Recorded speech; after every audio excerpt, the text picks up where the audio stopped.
আসসালামু আলাইকুম। Welcome to my channel Sabrina's blog BD. Sabrina's blog বিডিতে সবাইকে স্বাগতম জানিয়ে শুরু করছি আজকের ব্লগ। সবাই কেমন আছেন? আশা করছি সবাই অনেক ভালো আছেন। ডিসেম্বর মাসের ব্লগ নিয়ে চলে এসেছি। যদিও 2025 সালের ভিডিও 2026-এ এসে আমি পোস্ট করছি। ব্যস্ততার মধ্যে সময় পার করছি, যার কারণে তখন আর ব্লগগুলো সঠিক সময়ে শেয়ার করতে পারিনি, সেই জন্য আমি দুঃখিত। বাসায় মেহমান এসেছে, একটা ব্লগ শেয়ার করেছি। এর পরবর্তীতে আরও মেহমান আসছে, বলতে আমার শ্বশুরবাড়ির মেহমান আসছে, ননদ, নন্নাস, শাশুড়ি, তারপরে ভাগিনা ভাগ্নিরা সবাই মিলে একত্রিত হলাম। অনেক সুন্দর এবং অঙ্কে খুব ভালোভাবে সময়গুলো পার করেছি। ব্যস্ততার মধ্য দিয়েও কিছু কিছু জিনিস শ্যুট করে রাখার চেষ্টা করেছি। দুপুরের খাওয়া দাওয়ার আয়োজন করে নিলাম। পোলাও করেছি, ভাত করেছি। পোলাও ভাত এ দুটো তো কমন, যেহেতু নতুন মেহমান আসছে আমাদের এদিকের রীতি অনুযায়ী নতুন মেহমান আসলে মানে পোলাও করতে হয়, কিংবা প্রথম দিন পোলাও করি, আমরা বিরিয়ানি করি। তো এখানে চিংড়ি মাছ করেছি, চিংড়ি মাছ ভুনা করেছি, মুরগি করেছি। আর এদিকে আমার ভাগ্নি বলছিল ও বিরিয়ানি ছাড়া খাবে না, ও পোলাও খায় না, ভাত খায় না, বিরিয়ানি খায় না। তো এর আগের দিন আমাদের বিরিয়ানি করা ছিল, বেশি করে করা ছিল একটু, তো রেখে দিয়েছিলাম। তো ওকে বলছিলাম যে তুমি এত বাহানা ধরলে লাভ হবে না, আমাদের কাছে বিরিয়ানিও আছে, নো প্রবলেম। তো ভাগ্নিকে বিরিয়ানি দিয়েছি, ভাগ্নি বিরিয়ানি খাচ্ছে। আর যে যে মানে যেটা পছন্দ করে সে সেটাই খেয়েছে। আর আমি এখানে একটু চাইনিজ ভেজিটেবলটা করেছিলাম।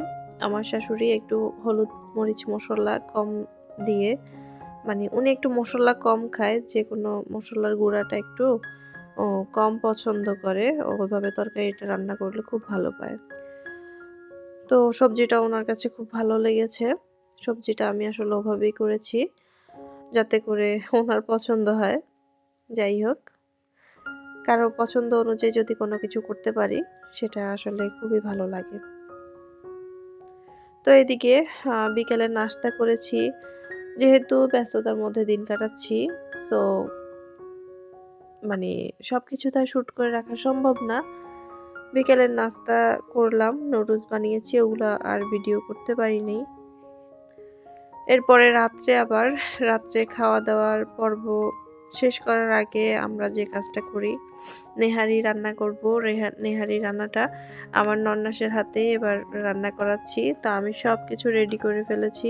রেডি করে ওনাকে শুধু ডাকলাম, বললাম আপনার হাতে বসিয়ে দেন নেহারিটা, যাতে করে আমরা সকালে পিঠা দিয়ে খেতে পারি। তো রাত্রেবেলায় অনেকটা মানে বেশিরভাগ সময় জাল করে 2-3 ঘন্টা জাল করে সকালে আবার আমি জালে বসিয়েছি। তো এভাবে পুরো নেহারিটা একদম পারফেক্টলি হয়ে গিয়েছিল, আর আমরা সকালে পিঠা দিয়ে খেয়েছি। যদিও ব্যস্ততার মাঝে আর শ্যুট করতে মনেই ছিল না, তার কারণে পুরো পুরো সব কিছু শ্যুট করতে পারি নাই আমি। তা আমার নন্না সেখানে সব কিছু পরিমাণ মতো দিয়ে দিয়েছে। আমি বসে বসে ভিডিও করছিলাম আর একটু ওনার সাথে দুষ্টামি করছিলাম। তো এখানে যা যা লাগে, পেঁয়াজ, আদা, রসুন, হলুদের গুঁড়া, মরিচের গুঁড়া, মশলার গুঁড়া, গরম মশলার গুঁড়া সব কিছু দিয়ে তেল দিয়ে বসিয়ে দিয়েছে। আর কিছুক্ষণ পর পর এরকম এসে একটু একটু আমরা দেখছি কেমন হয়েছে, কতটুকু হয়েছে। এভাবে জাল করছি, জাল করতে করতে একটা পর্যায়ে কিন্তু নেহারিটা একদম পারফেক্টলি হয়ে গিয়েছে। নেহারিটা যত জাল দিয়ে দিয়ে খাওয়া যায় ততই ভালো লাগে।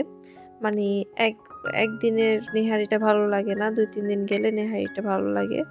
তো যাই হোক, এখানে অল্প মানুষ, মানে অল্প পরিমাণ, আর আমরা যেহেতু মানুষ সবাই আছি, ভালো মানে ইনস্ট্যান্ট করে খেয়ে ফেলতে চেয়েছি। তো নেহারি রেডি। সকালে আমি রুটি আনিয়েছি, মানে আমাদের এখানে তুন্দুল রুটি বলি। তো রুটি দিয়ে সবাই নেহারি দিয়ে আমরা ব্রেকফাস্ট করে ফেলেছি। তো আজকের ব্লগটি কার কাছে কেমন লেগেছে অবশ্যই জানাবেন। যারা এ পর্যন্ত সাথে ছিলেন সবাইকে জানাচ্ছি অসংখ্য ধন্যবাদ। ফিরে আসবো নতুন কোনো ব্লগ নিয়ে। সে পর্যন্ত সবাই ভালো থাকুন। আল্লাহ হাফেজ।